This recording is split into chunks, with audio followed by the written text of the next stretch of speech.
Well, hello everyone and welcome back to another episode on the DiveSAGA channel. Merry Christmas, or depending on when you're watching this, Happy New Year. Just like last year and the year before, I'm using the end of the year period as an opportunity to rank my favorite dives from the past year. Last year, my favorite dive was Yap Yum, the underwater chamber in Mexico that I dove with Robbie Schmidtner. The year before that, my favorite dive of 2023 was the underwater Roman city in Baia near Napoli in Italy.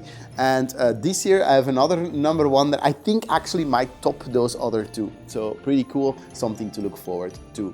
Guys, we have reached over 48,000 subscribers on the DiveSAGA channel. That's amazing, that's impressive. And I notice all of your support, you guys liking the videos, commenting on them, sharing them on your socials. I love that so much. So also to you, thank you very much.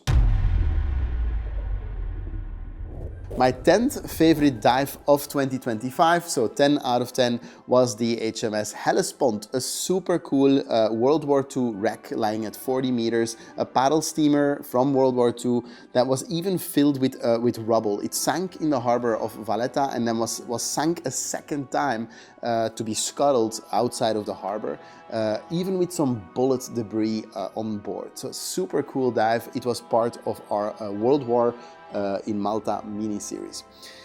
In 2025, I did try a new format, which was basing myself around more mini-series, little clusters of episodes in the same region and the same types of environments. So we started the year with diving in Mexico, then we had our Boh Yai Mines series in Thailand, we had cave diving in France, and we just finished with our World Wars in Malta mini-series.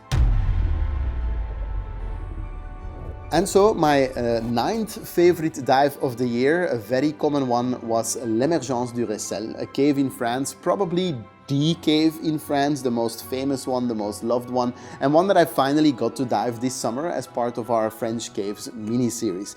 L'Emergence du Ressel, like I said, loved by many. We turned it into a super cool scooter dive. I think had some really cool imagery there, and I'm just glad that I got to document this cave. I think it's a good one, and if you're a cave diver, put that on your list and go and dive it.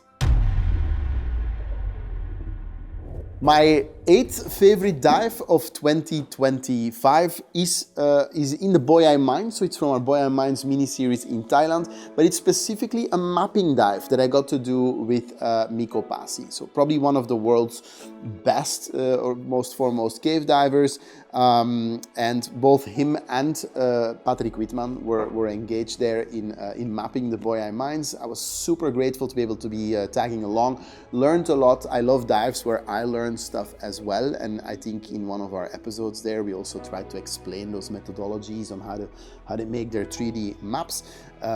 So yeah, very fond memory of the past year.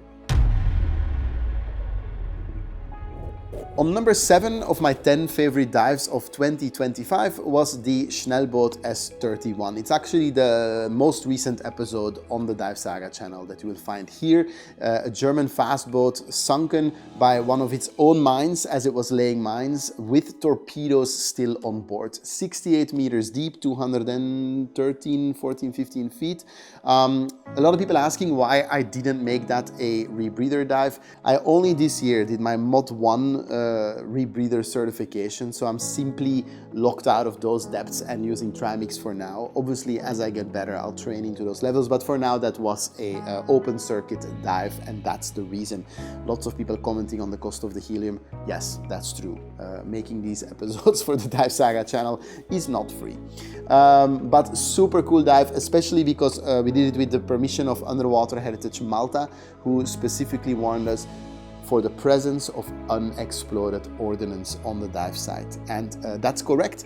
There are live torpedoes still inside the Schnellboot, so incredibly impressive to witness. And again, one of those dive sites with just a super cool story and some cool tension to them. On number 6 of my 10 favorite dives of 2025 is L'Emergence de Marchepied, another French cave, of course part of our French Caves mini-series, a really cool one. It starts with quite a bit of a restriction. If you go and check out that episode, you'll see you definitely need to scrape yourself through the opening there. Doable in side mount. I've heard it's been done in back mount, but I've also heard it's led to accidents on people doing it in back mount, so I do not necessarily recommend that. And then it's about a 500-meter dive before you can actually exit the water inside the mountain. So pretty cool, super beautiful, and definitely a mixture of tension, skill, composure, and then also just awe for the environment. So wonderful dive, absolutely totally deserved spot number 6 in my top 10. On number 5 of my top 10 dives of 2025 is another Boh Yai Mines episode. It's completely unplanned. During one of the dives where we're installing a decompression habitat, we were in the water during a massive earthquake. So in neighboring Myanmar, there was a 7.7 Richter scale earthquake, which we could hear underwater. We didn't even know what it was, but we were literally underground when the ground was shaking.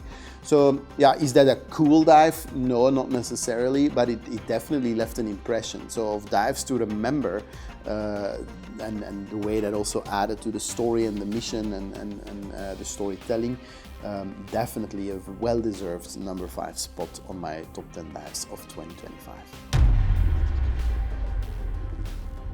On number 4 of my top 10 dives for 2025 is the SS Polynesien, another recent episode, a World War I wreck in Malta, also at 65 meters, 200 and something feet.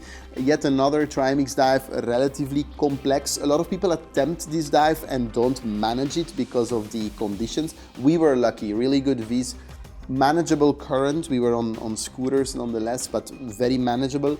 And the wreck is massive. It's 500 feet long, 150 meters. It's an ocean liner that was requisitioned by the government and turned into a troop transporter. Has a massive gun on the stern.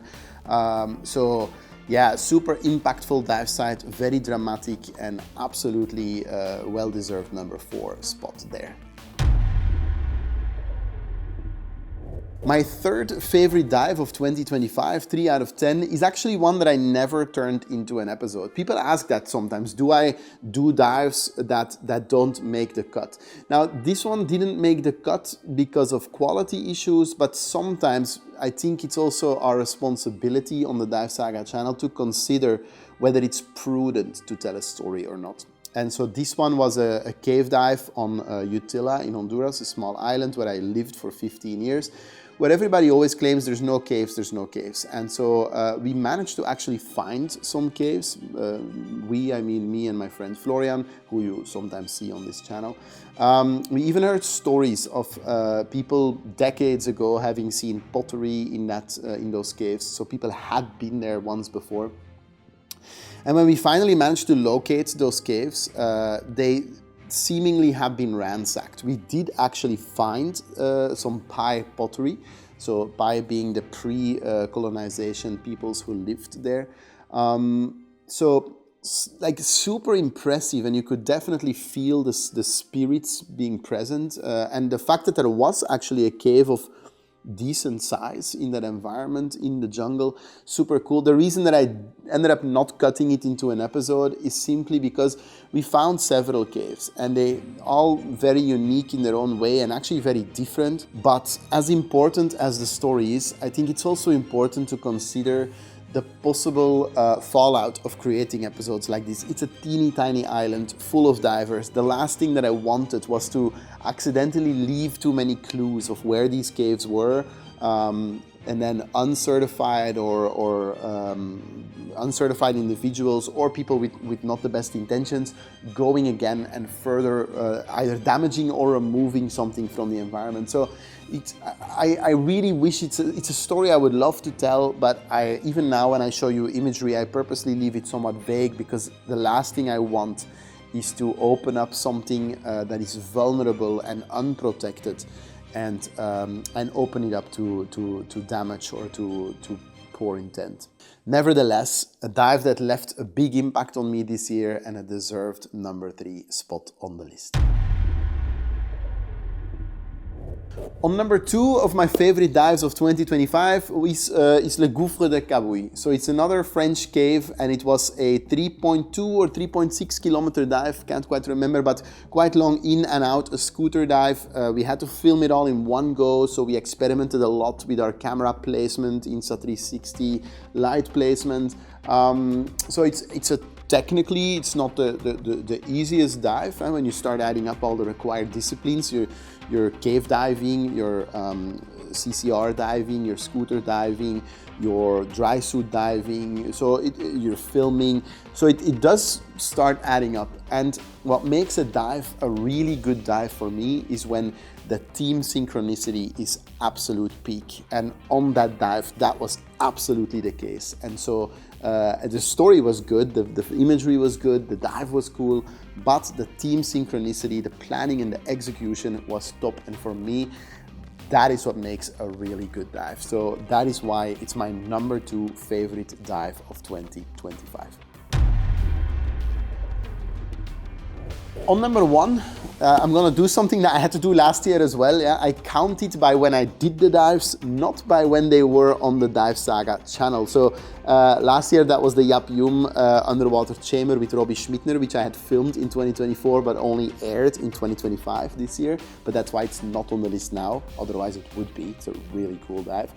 Same thing happened for number 1 this year. I just did it last weekend. That's why, if you wonder where I'm sitting in a finca, a little farm in Mallorca, an island in Spain. And literally this weekend just did what I consider to be my best dive of 2025. So right at the year's end, I don't think that this decision is informed by recency. This decision is informed by the fact that Mallorca had always been on my list of cave diving. It is somewhat known as a place with amazing caves, but they are extremely restricted and protected, and rightly so. I actually always love it when governments take a stance and protect something. But I got contacted by some of the people who do have permissions to dive here in terms of helping with mapping, which is something that I do have some technical experience in. And we were able to assemble a really good team and go to these absolutely mind-blowing caves. And when I say mind-blowing, I did not, even though I knew these caves were gonna be special, I was not ready for how large they were, how clear they were, how decorated they were, how intricate they were, how varied they were. It's absolutely mind-blowing. Even if I had to make a ranking of my favorite dives of all time, it would still rank really, really high. So as I said, we're helping these guys with some mapping projects to further promote their protected status and understanding. But we will be able to turn it into another mini-series on the DiveSAGA channel. So that you can look forward to. It's coming very early in 2026. The Mallorca caves. And that's my list. That's my top 10 favorite dives of 2026. Do you guys like the mini-series format that we've been following this past year? Let me know. You can let me know in the comments. And besides that, all I can do is wish you an amazing 2026 and thank you for all the support throughout 2025. I'll be back next year with some more episodes right here on the DiveSAGA channel.